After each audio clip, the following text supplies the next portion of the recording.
Madame, Monsieur, bienvenue au Flash Info sur Kivu Morning Post à la une. L'UDPS a saisi la justice pour identifier et poursuivre les personnes qui se réclament de la force du progrès sans en être membres et qui posent des actes contraires à la loi.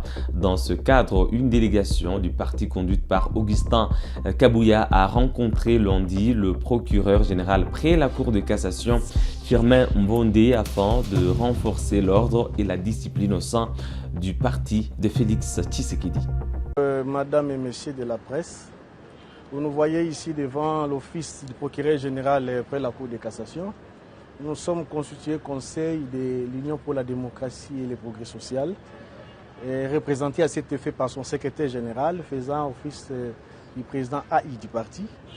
Eh bien, vous le savez très bien, vous la presse, vous relayez des fois des messages, la clameur publique des gens qui se réclament d'être de la force du progrès et qui font des cas que nous pouvons identifier en droit les faits infractionnels.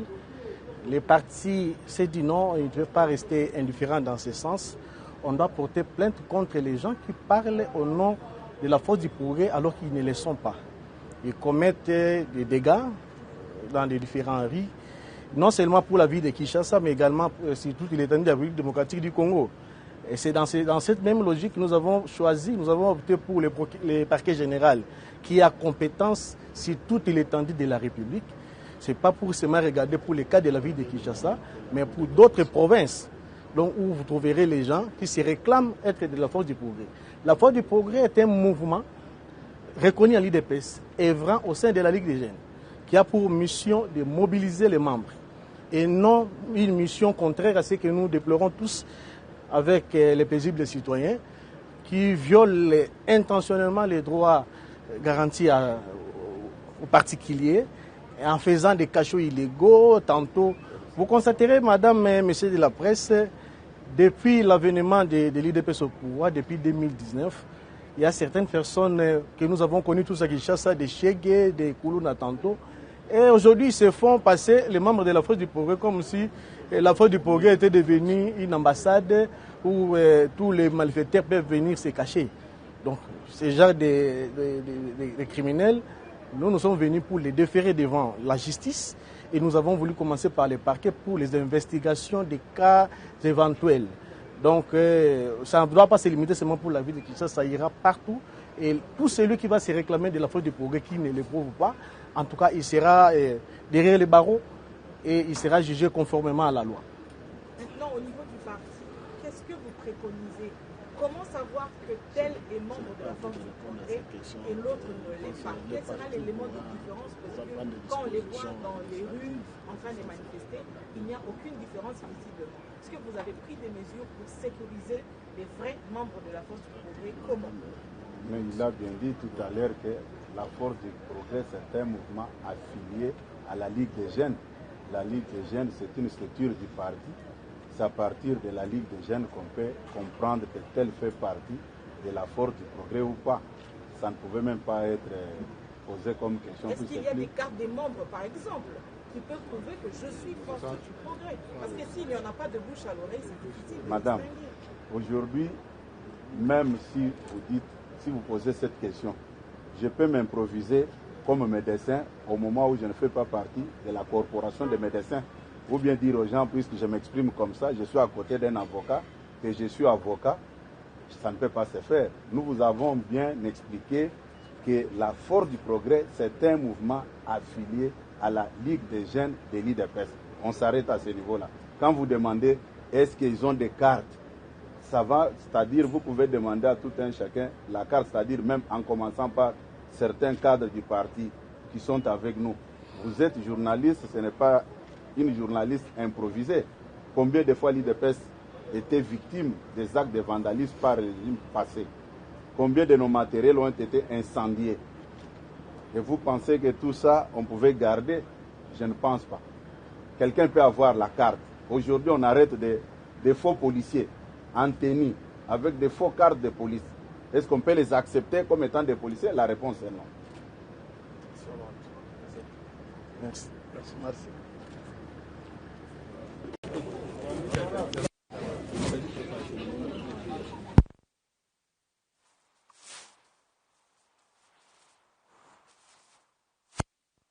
Le collège des présidents du C64 a tenu une réunion stratégique au siège du parti politique LGD en préparation de l'activité prévue le 8 juillet prochain. Cette initiative vise à promouvoir le respect de la Constitution et à rappeler aux responsables des institutions publiques que sa violation intentionnelle constitue un acte de haute trahison et un manquement à leurs responsabilités. L'opposition appelle la population à se mobiliser massivement partout où elle se trouve pour l'activité prévue le 8 juillet 2026. Ils sont en fait possesseurs des symboles, les symboles du pouvoir.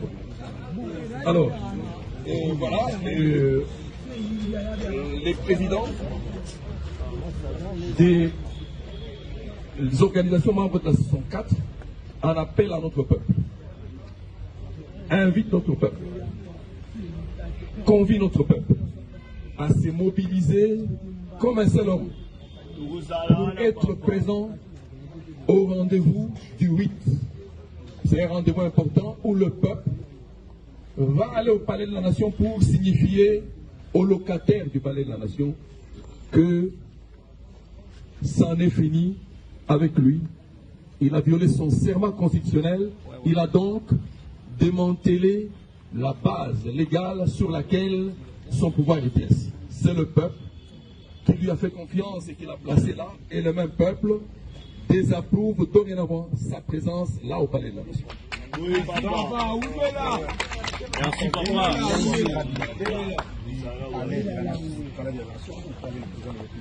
Quelles sont les dispositions que vous avez prises pour ne pas tomber dans le dérapage supposé de marche? Nous allons nous conformer à la loi. Une lettre d'information sera écrite au gouverneur de la ville pour lui informer de cette activité qui est légale. Il en sera informé et, comme c'est une lettre d'information simplement, le peuple est déjà en train de se mobiliser. C'est le peuple qui mobilise le peuple pour aller à la rencontre du président Tshisekedi, qu'il a presque défié. Et que pensez-vous des 2 ans qui lui restent pour le mandat? Ça ne représente rien pour vous? Mais le peuple qui a donné le pouvoir, pas interrompre ce pouvoir en court mandat. Ce peuple-là, c'est le peuple congolais qui est déterminé à aller dire aux locataires du Palais de la Nation que la violation de la Constitution de 2006 est flagrante et qu'il faille quitter le Palais de la Nation pour permettre au peuple de se choisir un autre dirigeant, c'est tout.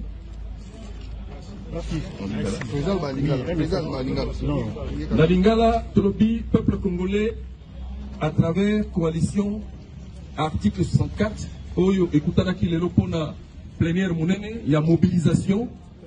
Peuple congolais a rappelé que rendez-vous, il y a le 8 juillet. Oyo, peuple Azouaki, pour qu'on appelle la nation, rendez-vous, Anna, Ezalini, Ezali, confirmé. Oui. Donc le 8, qui l'ont appris? Palais de la Nation.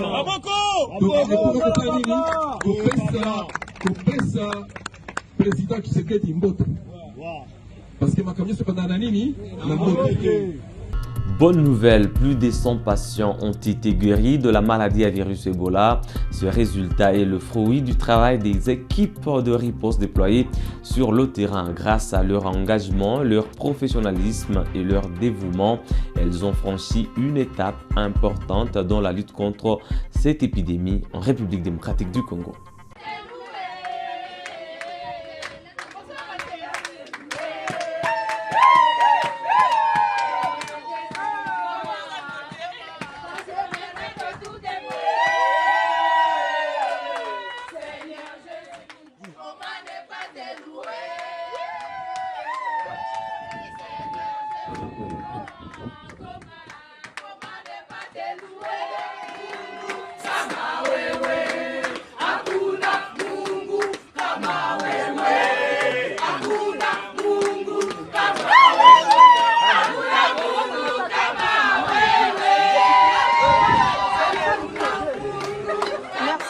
Il y a toute l'équipe qui est là, tous les piliers du CTSME, ainsi que nos partenaires à Lima et l'OMS.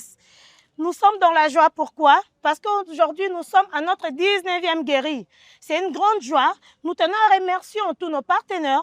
Nous tenons à remercier également notre ministère de la Santé, ainsi que tous les prestataires qui ont pu travailler pour qu'aujourd'hui nous puissions arriver à ces résultats. Sur ce, nous avons notre équipe de la coordination qui est là. Nous lui donnons l'honneur de sortir notre 19e guéri. C'est la joie pour nous. Mimi natoka penda mi féliciter kazi ya banganga hii. Mbele tulikuwa gopa, njo mimi niko na mishiba ya kugopa. Mushiba ya kugopa iko nini? Wakati banasema tuenda kupitale, maneno ya bongo mingi, njo leo mimi napoteza batu mingi. Mi peke wakati mile ya frotte hospital, njo leo mimi napona. Haiko facile boya kukuya ku hospitale, ju hospitale solution iko. Na banduku wangu banjengenere, busiwaze badawa boko napata kule ya baestoma ya poison, ile iko poison, iko Ebola. Bukuya hapa, mimi napona minduku yenu. Ernest Kasi mama dama, bonaona mi leo na ekipe yote tuko na babo pamoja. Et voici le 20e guéri qui sont. Hakuna Mungu kama Wamilele Mungu abarakani Yeswe.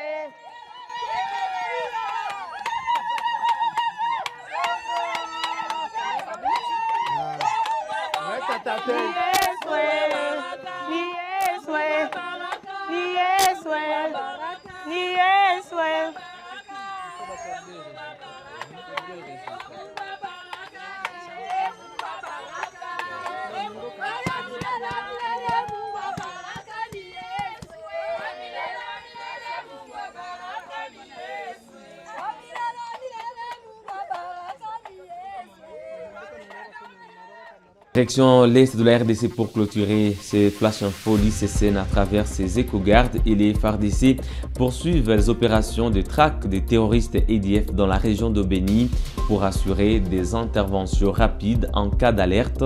Des bases opérationnelles avancées et des bases opérationnelles temporaires ont été installées sur le terrain. Le porte-parole des opérations Sokola 1, Front Nord, le lieutenant Marc Elongo explique le rôle et l'importance de ces dispositifs. Là, on parle de FOB, c'est peut-être un mot technique, c'est un mot anglais qui veut dire Fortified Operating Base. Donc, base opérationnelle fortifiée. Là, ce sont des FOB. Et ce FOB, il y a eu déjà construction de ce FOB il y a quelque temps. Avant même que cette menace ADF ne pèse réellement sur la ville, il y a déjà le FOB de Manguina qui est opérationnel. Et dans ce FOB, il n'y a pas que les éco-gardes qui y vivent. Il y a des éléments de FARDC, peut-être deux pelotons. Moi, je connais le FOB de Manguina, il y a 2 pelotons FARDC qui vivent là avec les éco-gardes. Avec quelle mission? C'est quelque chose d'ailleurs que nous devons appuyer. Pourquoi? Parce qu'il y a un système électronique qui sera mis dans la population. Ce sont des systèmes électroniques d'alerte. C'est-à-dire que si aujourd'hui, par exemple, il y a un citoyen ou bien il y a une agricultrice qui, dans ce champ, voyait une manœuvre un peu floue de l'ennemi, il y a un dispositif sur lequel la personne peut appuyer. Et comme le FOB est presque à proximité, du point de vue technique, il y aura l'alerte qui sera à la base au FOB. Et directement à travers cette alerte, il y a les militaires qui peuvent quitter et aller intervenir directement au lieu. Donc nous devons quand même apprendre cette disposition sécuritaire qui est dynamique.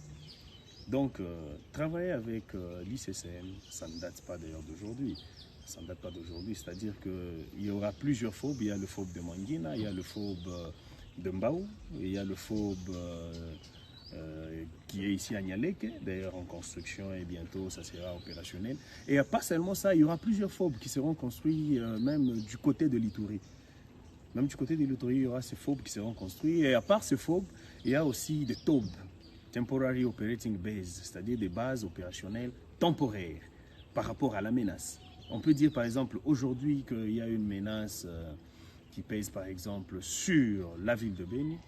On peut se dire que où est-ce qu'on peut placer un TOB ou ils peuvent intervenir directement par rapport à une menace. C'est-à-dire, tel que je l'ai dit, nous devons quand même nous focaliser sur cet ennemi commun, cet ennemi qui tue. Parce que cet ennemi ne tue pas seulement la population. C'est un ennemi qui tue et les militaires, que ce soit les FARDC, beaucoup de militaires sont morts sur le champ de bataille en traquant cet ennemi. Que ce soit le militaire ougandais, ils sont morts sur le champ de bataille en traquant cet ennemi. Et cet ennemi n'aura pas à choisir que celui-ci c'est un éco-garde, je ne peux pas le toucher. Madame, Monsieur, voilà tout pour le Flash Info de ce mardi 23 juin 2026 sur Kivu Morning Post. Merci à vous de l'avoir suivi bien à la fin. On se fixe un nouveau rendez-vous d'actualité. D'ici là, portez-vous bien.